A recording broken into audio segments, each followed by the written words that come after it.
310장.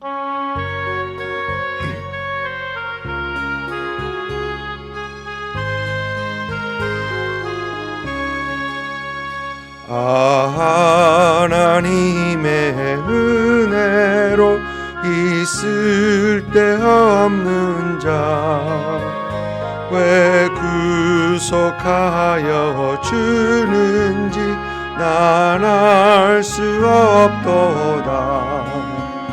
내가 믿고 또 의지함은 내 모든 형편하시는 주님 늘 보호해 주실 것을 나는 확실히 아네.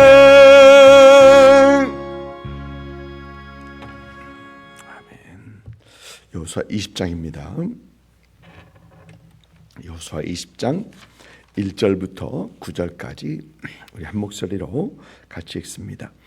여호와께서 여호수아에게 말씀하여 이르시되 이스라엘 자손에게 말하여 이르기를 내가 모세를 통하여 너에게 말한 도피성들을 너희를 위해 정하여 부지 중에 실수로 사람을 죽인 자를 그리로 도망하게 하라. 이는 너희를 위해 피의 보복자를 피할 곳이니라.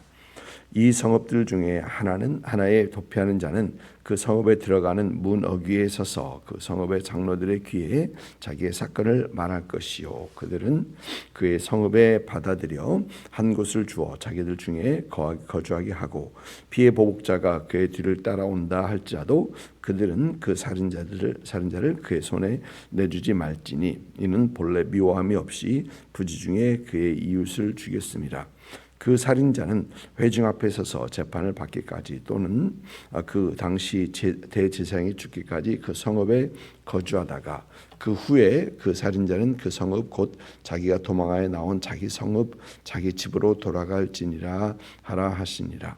이에 그들이 납달리의 산지 갈릴리 게데스와 에브라임 산지의 세겜과 유다 산지의 기럇 아르바 곧 헤브론과 여리고 동쪽 요단 저쪽 르우벤 지파 중에서 평지 광야의 벳셀과 갓 지파 중에서 길르앗 라못과 므낫세 지파 중에서 바산 골란을 구별하였으니 이는 곧 이스라엘 모든 자손과 그들 중에 거류하는 거류민을 위하여 선정된 성읍들로서 누구든지 부중에 살이한 자가 그리로 도망하여 그가 회중 앞에 설 때까지 피의 보복자의 손에 죽지 아니하게 하기 위함이라. 아멘. 19장까지는 이제 이스라엘 자손들에게 기업을 나눠준 모든 절차들 그것들이 기록을 했습니다. 20장에서는 이제 도피성에 대해서 기록을 하고 있죠. 이 도피성에 대한 내용은 오늘 말씀 보면은 하나님께서 이미 모세에게 명하신 그것, 그러니까 민수기 33장과 신명기 4장에서 이 도피성에 대해서 언급을 하고 있습니다. 이제 하나님께서는 여호수아에게 이 도피성을 구별하라라고 말씀하신 겁니다. 오늘 말씀 보니까 도피성은 총 6개로 이제 지정이 되고 구별이 되는데 3개는 요단 서편에, 3개는 요단 동편에 이렇게 배치되게 하라 합니다. 그런데 이 도피성의 위치를 학자들은 그 도피성의 위치를 지도에서 찍어보니까 이 정사각형 모양으로 이렇게 되어 있어서 누구든지 어느 사람이든지 어느 지파에서든지 가까이 갈 수 있도록 그러니까 거의 비슷한 그런 위치에 그렇게 배치되어 있는 것을 보게 됩니다. 그러니까 누구든지 쉽게 도피성에 사용할 수 있도록 갈 수 있도록 하려는 것이었죠. 그리고 오늘 말씀 보니까 이 도피성은 이스라엘 사람들뿐만 아니라 거류민 그들 중에 거하고 있는 이방인들도 동일하게 사용할 수 있는 것을 보게 됩니다. 도피성은 부지 중에 그러니까 실수로 사람을 죽인 자들이 피할 수 있는 곳입니다.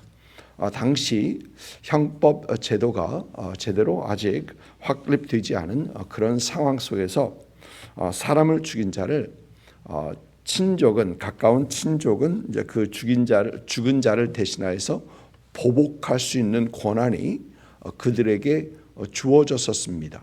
이 보복은 불법이 아니라 그들에게 그 권한이 주어졌던 것입니다. 3절에 보니까 피해 보복자라는 그 말이 이제 나오는데 이 단어는 믹고엘이라는 어떤 그런 단어입니다. 그런데 고엘이라는 단어가 우리 귀에는 꽤 익숙한 그런 단어입니다.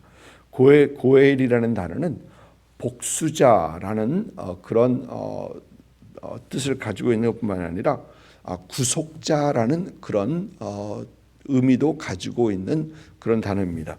이 고엘은 피해 보복 외에 어느 사람이 힘들어서 그 빚을 갚지 못한다거나 빚을 갚지 못해서 그가 종으로 팔리거나 그의 기업을 팔렸을 때 이 고엘은 그들을 다시 회복시켜 줘야 하는 그 역할을 감당하는 사람들이 바로 이 고엘, 그러니까 대신 친족이니까 같이 갚아주고 같이 다시 찾아주고 해야 되는 어떤 그런 역할을 해야 되는 사람들이다라는 겁니다.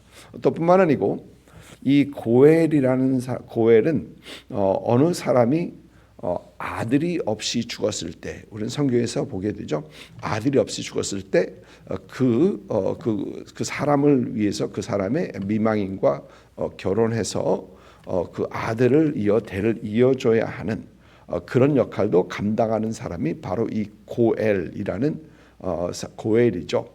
그래서 우리는 이것을 창세기 38장뿐만 아니라 룻기에서도 우리가 보게 됩니다.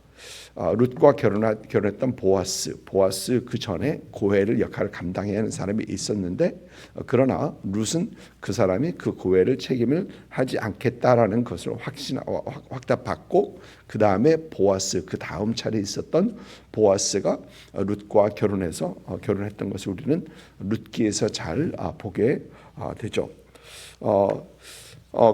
그래서 이 고엘이라는 사람은 이 고엘이 되는 사람이라면 고엘을 감당해야 되는 사람은 가까운 사람이 죽은 것에 대해서 그 피해 보복할 권리를 가지고 있는 사람들입니다. 그런데 재밌는 것은 이러한 습관이 팔레스타인에서 유목민으로 거주하고 있는 베두인 족이라는 사람들이 아직도 살고 있는데 그 사람들은 여전히 이 관습을 행하고 있다고 합니다. 지금 현재 21세기에도 보복을 해야 하는 피해 보복자의 어떤 그런 일들을 하는 것을 봅니다.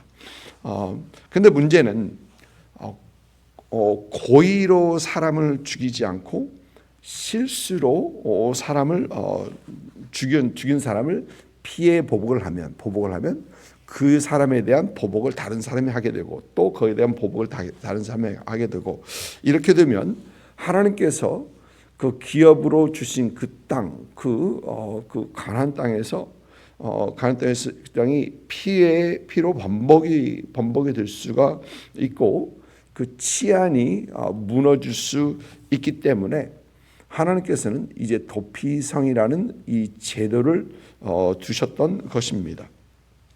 오늘 말씀 보면 이 실수로 사람을 죽인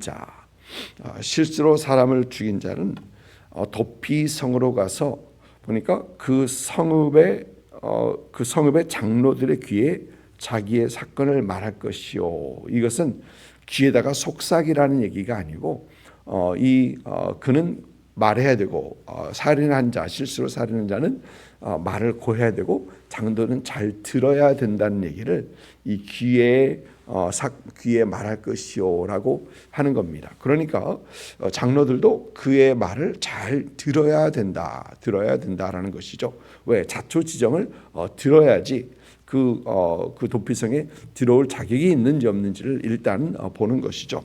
이제 그리고 그 도피성으로 들어간 자는 보니까 재판을 받기까지 아니면 대제사장이 죽기까지 그 성읍에 머물러 있어야 된다라는 것입니다.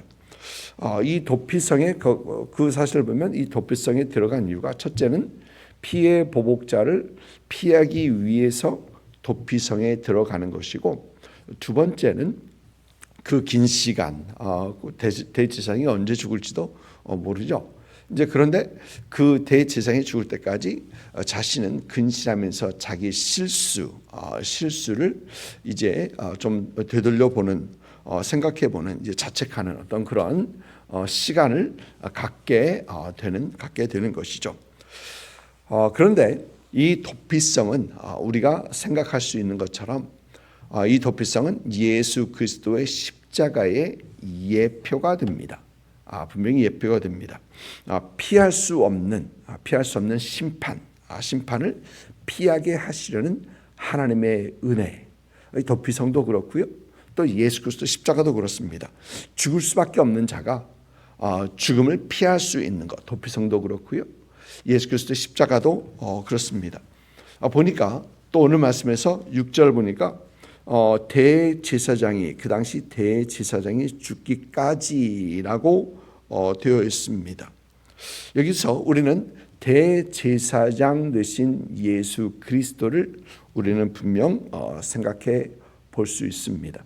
히브리서에서는 예수 그리스도께서 그 어느 대제사장보다 더 우월하신 뛰어나신 대제사장, 한 번의 제사를 단번에 드리고 그의 피로 직접 드렸던 그 대제사장 예수 그리스도를 말하고 있죠.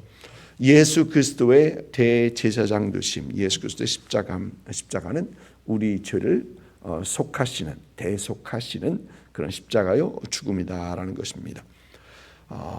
도피성과 굉장히 유사한 어떤 그런 모습이죠. 그런데 도피성과 예수 그리스도 십자가에 커다란 차이점이 있습니다. 그것은 도피성은 실수로 죄를 지은 자, 실수로 사람을 죽인 자들에게만 허용이 되었고, 그러나 예수 그리스도의 십자가는 실수로뿐만 아니라 고의적으로 알고 지은 죄도 사하시는 능력이 있다라는 것입니다. 만일 예수 그리스도의 십자가가 모르고 지은 죄만 대속을 한다면, 여러분 우리 말씀드리지만 우리는 모르고 짓는 죄보다 알고 짓는 죄가 더 많을 것입니다. 그렇기 때문에 참 우리는 참 예수 그리스도의 십자가에 대해서 너무 감사한 것은 참 우리의 악함, 연약함뿐만 아니라 우리의 악함까지도 주의 십자가는 우리의 죄를 사하시고 우리의 죄를 대신하신 그 십자가임을 보면서 참 우리는 예수 그리스도의 십자가, 이 대속에 대해서 너무 감사하게 되는 것이죠. 하나님의 구속의 사건이 이 도피성으로부터 어떻게 보면은 보여지죠. 구속에서 하나님께서 이렇게 하시겠다라는 어떤 보여집니다. 그러나 예수 그리스도의 십자가에서는 이제 그 구속의 대상이 더 확연하게 넓어지고, 실수한 사람뿐만 아니라 고의적으로 알고 지은 사람들도 이제 더 넓어지게 되고 더 명확하게 보여지는 것을 보게 됩니다. 우리의 도피성이 되신 예수 그리스도를 믿는 믿음으로 우리는 항상 우리의 죄 사함 받음을 확신하고, 그 확신 속에서 우리는 죄와 싸우고 죄를 멀리하고 우리의 죄를 사하신 예수 그리스도께 감사하며 매일매일 주님을 기쁘시게 하는 그런 삶을 살아가는 저와 여러분 될 수 있기를 주님의 이름으로 축복을 드립니다. 자, 기도하겠습니다.